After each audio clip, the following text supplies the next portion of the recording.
अस्सलाम वालेकुम फ्रेंड्स। आज हमारे subject business and technical English का लेसन नंबर 2 है ओरल कम्युनिकेशन। मतलब आप किसी के साथ जुबानी बातचीत करते हैं, गुफ्तगू करते हैं, तो उसे कहते हैं oral communication. Types of communication है। सबसे फर्स्ट है ओरल प्रेजेंटेशन। ओरल प्रेजेंटेशन क्या होता है कि जब आप ओरली तौर पर प्रेजेंटेशन पेश करते हैं तो वो फॉर्मली दो तरीकों की होती है, फॉर्मली या इनफॉर्मली।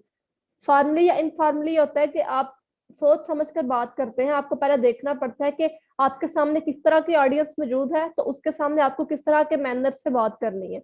और इस तरह आप फॉर्मली और इनफॉर्मली तौर पर जो ओरली ऑडियंस के साथ कम्युनिकेट करते हैं उसे कहते हैं oral presentation. Effective oral communication के आगे कुछ स्किल्स बताई गई हैं। आउटलाइनिंग एंड प्लानिंग, मतलब आपने पहले से प्लान करना है कि आपने पहले क्या बात करनी है और बाद में क्या बात करनी है। Preparing overheads other display media, और जो आप बात कर रहे हैं वो आप ऑडियंस को स्क्रीन पर दिखाएं भी। रिहर्सिंग, आप पहले से ही बिल्कुल अपनी स्पीच जो आप कर रहे हैं उसे अच्छे से तैयार करके आए, ताकि आपका कोई भी जो आप बोल रहे हैं उससे कोई नेगेटिव इम्पैक्ट क्रिएट ना हो।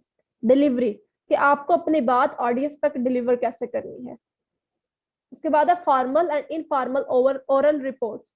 फॉर्मल ओरल रिपोर्ट्स क्या होता है और इनफॉर्मल ओरल रिपोर्ट्स क्या होता है, ये मैं आपको सिंपल तरीके से समझाने की कोशिश करती हूँ। कि फॉर्मल रिपोर्ट्स वो होती हैं कि आपके सामने हॉल में या ऑडिटोरियम में बहुत ज्यादा ऑडियंस बैठी हुई है और उनके सामने आपने अच्छे मैनर्स के साथ और वेल रिहर्स्ड होकर स्पीच करनी है।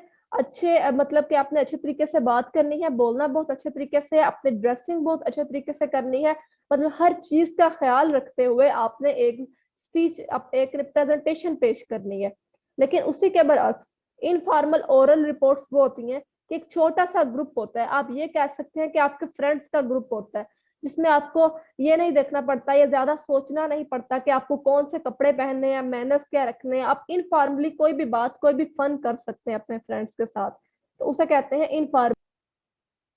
आगे प्रोफेशनल इन्वायरमेंट में ओरल प्रेजेंटेशन की टू कैटेगरीज बताई गई हैं। Informative speaking and persuasive speaking.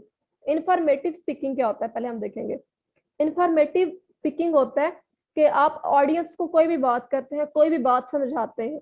आपका मकसद सिर्फ ये है कि आप ऑडियंस को कोई बात बता दें, उन्हें समझा दें। आगे ऑडियंस की मर्जी है कि वो उस पर अमल करे या ना करे। लेकिन उसी के बरअक्स परसुएसिव स्पीकिंग का ये मतलब है कि आप जब भी कोई ऑडियंस से बात करते हैं, उन्हें कुछ समझाते हैं, तो आप ऑडियंस से उस बात पर एक्ट भी करवाएं, अमल भी करवाएं। मतलब आप किसी को मोटिवेट कर रहे हैं तो उसके अंदर मोटिवेशन नजर आनी चाहिए, उसके एटीट्यूड में तब्दीली नजर आनी चाहिए, जो आप चाह रहे हैं कि ऐसा हो। आपने सिर्फ बात को समझाना नहीं है, ऑडियंस से उस बात पर अमल भी करवाना है। आगे फिर ओरल प्रेजेंटेशन को पेश करने के लिए जो डिलीवरी मेथड्स है, 4 डिलीवरी मेथड्स है। Extempore, impromptu, memorization, reading. सबसे पहले हम पढ़ेंगे एक्सटेम्पोर क्या होता है। एक्सटेम्पोर ये होता है कि आप कहीं भी स्पीच करने जा रहे हैं तो उससे कुछ मिनट्स पहले आप अपनी स्पीच को रिवाइज करेंगे। आप कुछ कार्ड लेंगे, उसके ऊपर आप लिख लेंगे, की पॉइंट्स लिख लेंगे और आप जाकर स्पीच करना स्टार्ट कर देंगे। कार्ड से आप हेल्प ले लेंगे, पॉइंट्स देख लेंगे। ये होता है एक्सटेम्पोर। है इम्प्रोम्प्टो।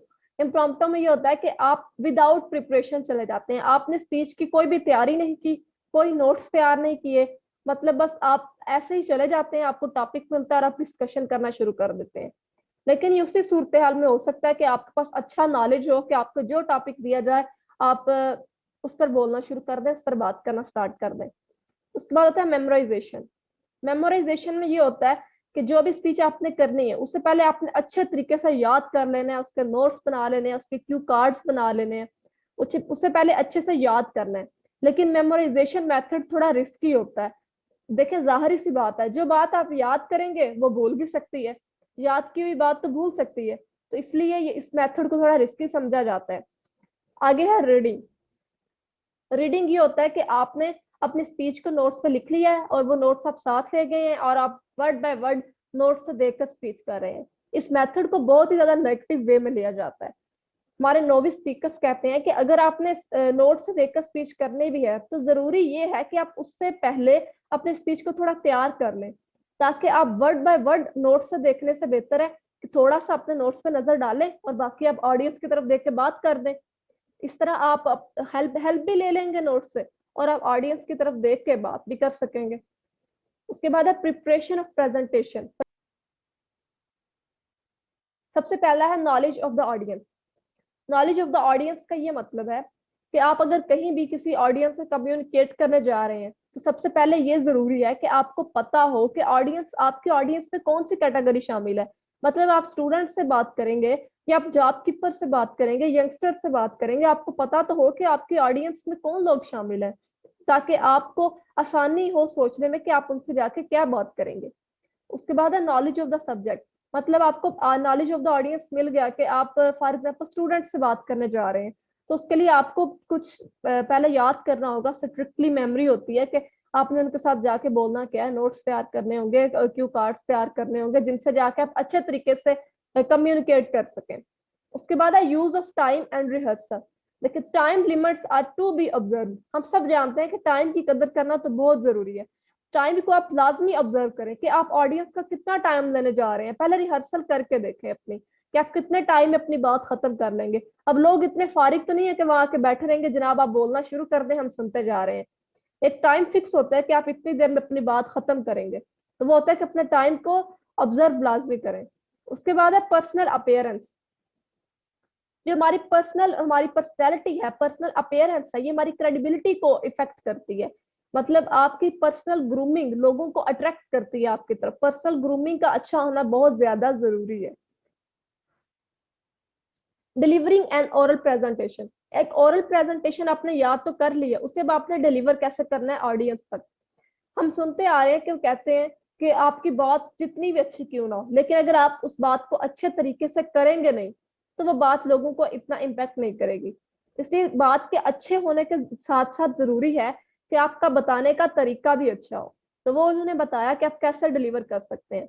सबसे फर्स्ट है वॉइस एंड एंथुसिज्म। मतलब आपको अपने मस्कुलर कंट्रोल पे ध्यान देना, अपने मसल्स पर कंट्रोल होना, कि आपके हाथ पांव कांप ना रहे हो। अलर्ट टेंशन, अलर्ट होकर पूरी अटेंशन ऑडियंस की अपनी तरफ, ऑडियंस को अट्रैक्ट करके बात करें।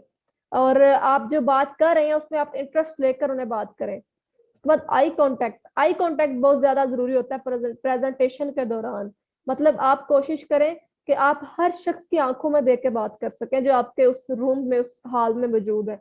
और अगर ऐसा पॉसिबल नहीं है तो आप ज्यादा लोगों की तरफ देखकर बात कर सकें। Use of voice. Don't speak too soft, too fast और मम्बल।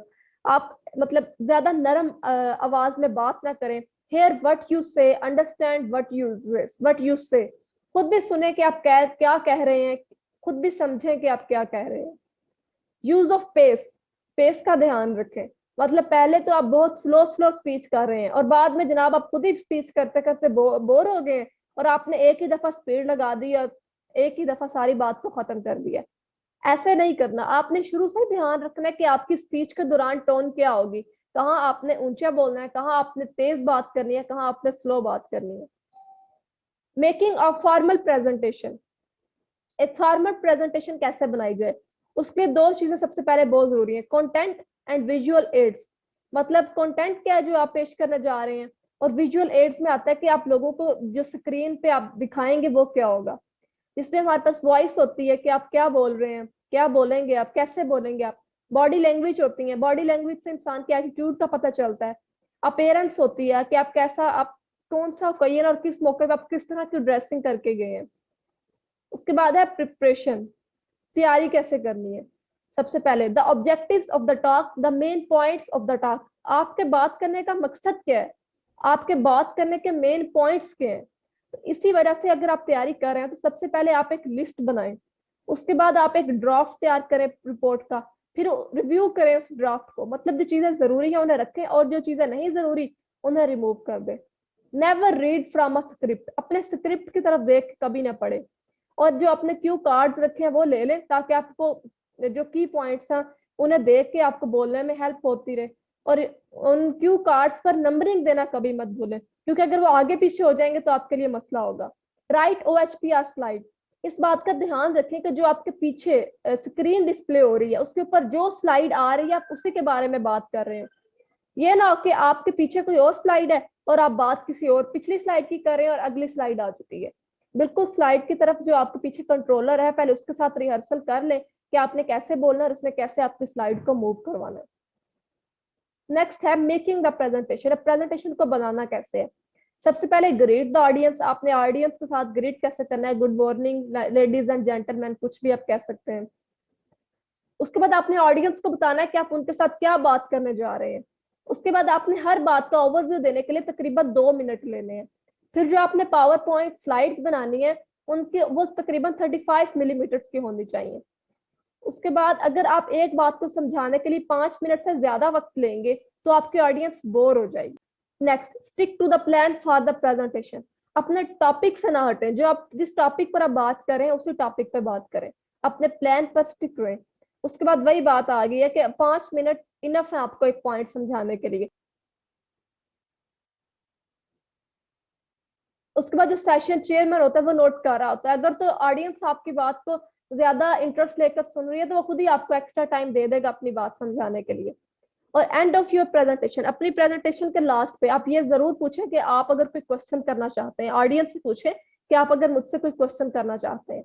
तो अगर कोई भी क्वेश्चन ना आए, तो जैसे हमारे टीचर्स कहते थे कि अगर कोई भी क्वेश्चन नहीं कर रहा, या तो सारी बात समझ में आ गई है या बिल्कुल नहीं समझ आई। और अगर आपको आहिस्ता आहिस्ता क्वेश्चंस आ रहे हैं तो आपके पास ऐसे ट्रिक होनी चाहिए कि आप खुद ही क्वेश्चंस ऐड करके और बोलते रहें, कुछ ना कुछ समझाते रहें ऑडियंस को। उसके बाद है डिलीवरी गाइडलाइंस। अब प्रेजेंटेशन तैयार भी होगी, लेकिन हमने जो डिलीवर करनी है उसकी कुछ गाइडलाइंस हैं। स्पीक क्लियरली, मतलब क्लियर बोले, ज्यादा ऊंचा ना बोले। इस बात का ध्यान रख लें कि आपका आगे कितनी ऑडियंस बैठी है, आपको कितना ऊंचा बोलना है कि लास्ट तक आपकी आवाज जा सके। या आप ये देख लें कि आप माइक यूज कर रहे हैं या नहीं, अपने माइक के लिहाज से बोल रहे हैं। आपको देखना है, बहुत ज्यादा जरूरी है कि आप कितना ऊंचा आपको बोलने की जरूरत है और आप कितना ऊंचा बोल रहे हैं। उसके बाद बात करते हुए हाथ के इशारों का इस्तेमाल करें, लेकिन इतना ज्यादा इस्तेमाल ना करें कि लोगों को लगे कि आप हैंड वेविंग कर रहे हैं। उसके बाद है कि आप जो भी प्रेजेंटेशन दे रहे हैं उसके पीछे जो आपकी स्लाइड्स स्क्रीन पे शो हो रही हैं, उस स्लाइड्स की तरफ पीछे मुड़ के ना देखें। अपना फेस अपनी ऑडियंस की तरफ ही रखें और उन्हीं की तरफ देख के बात करें। अपनी पीछे स्लाइड्स की तरफ आपने नहीं देखना। और ज्यादा चलना फिरना नहीं है, ज्यादा मूव नहीं करना। हाँ, उसके बाद है कि keep an I on the audience body languages. आप अपनी ऑडियंस की बॉडी लैंग्वेज की तरफ भी ध्यान दें कि आपको कहाँ रुकना है और कहाँ अपनी बात को नेक्स्ट स्टार्ट करना है। यूजिंग विजुअल एड्स, जो मैंने आपको पहले भी बताया कि विजुअल एड्स होते हैं कि जो आप स्क्रीन पर दिखा रहे होते हैं, अब उनके लिए कुछ हिंट्स बताए गए हैं कि आप OHPs इस्तेमाल करें जो 35 मिलीमीटर की उनकी स्लाइड्स होनी चाहिए। कंप्यूटर प्रोजेक्शन में आप कोई भी पावर पॉइंट या एप्लीकेशन यूज कर सकते हैं उनकी। वीडियो या फिल्म्स भी इस्तेमाल हो सकती हैं। कुछ रियल ऑब्जेक्ट दिखा सकते हैं। फ्लिप चार्ट या ब्लैक बोर्ड भी अपनी प्रेजेंटेशन को पेश करने के लिए इस्तेमाल कर सकते हैं। नेक्स्ट, अपने इक्विपमेंट को अच्छे से ऑपरेट करें और जो भी आपकी स्लाइड्स को आगे पीछे कर रहा है उसके साथ पहले रिहर्सल कर लें। ये ना हो कि आप आगे बात कर रहे हैं और आपका पीछे जो डिस्प्ले हो रहा है वो पीछे हो अभी slide. Edit your slides as carefully, अपनी स्लाइड्स को अच्छे से केयरफुली उनको एडिट करें। और अगर आप एक स्लाइड को 2 दफा इस्तेमाल कर रहे हैं तो उसी स्लाइड को डुप्लीकेट कर लें। नेक्स्ट है try to limit words per slide to a maximum of 10। ज्यादा लफ्जों का इस्तेमाल ना करें एक स्लाइड पे, मैक्सिमम 10 लफ्ज इस्तेमाल कर लें। Typically use a minimum 18 point use कर लें। OHP पर टाइम्स न्यू रोमन का इस्तेमाल करें। इतना उसका साइज होना चाहिए कि 2 मीटर्स के डिस्टेंस पर आप उसे अच्छे से देख सकें।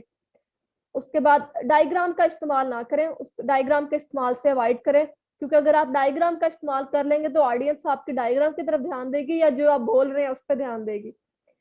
उसके बाद उन्होंने बताया कि avoid orange and yellow colour, मतलब जो स्लाइड का पीछे बैकग्राउंड कलर है वो ऑरेंज और येलो कलर की कोशिश करें कि ये ना इस्तेमाल करें। ये अच्छा मतलब कि वो नहीं शो होता। टेक्स्ट के लिए आप व्हाइट और येलो कलर इस्तेमाल कर सकते हैं, ये एक प्लेजेंट लुक देता है। नेक्स्ट है कि जो भी आपके पीछे विजुअल सेंटर में आपकी जो स्लाइड्स आगे पीछे हो रही है, कोशिश करें कि एक एक्सपर्ट बंदा अपने साथ रखें, उसके साथ पहले रिहर्सल करें ताकि वो जैसे जो आप बोल रहे हैं वो वैसे ही स्लाइड को मूव करे। उसके बाद OHP के दौरान पेन का इस्तेमाल करने से अवॉइड करें, कोशिश करें कि पेन ना अपने पास रखें बात करने के दौरान। रूम लाइटिंग पर कंसीडर लाजमी करें। ये ना हो कि आपकी जो पीछे स्लाइड है उसके ऊपर रूम कितनी ज्यादा लाइट पड़ रही है कि वो उसे देखने में मुश्किल पेश आ रही है। और ये भी नहीं कि बिल्कुल रूम में अंधेरा कर दें ताकि स्लाइड बिल्कुल अच्छे से नजर आए और ऑडियंस आपकी सो रही हो। और अगर आपको कोई लाइट ऑन या ऑफ करनी है तो उसे बार बार ऑन ऑफ ना करें। अगर आपको क्लियरली नहीं पता आप कोई करना चाहते हैं तो आप किससे पूछ लें कि ये कहाँ से ऑन होगी और कहाँ से ऑफ होगी। ये था हमारा आज का लेक्चर। उम्मीद है आपको समझ आएगा। मेरा चैनल सब्सक्राइब करना मत भूलिएगा और अपना ख्याल रखिएगा। खुदा हाफिज।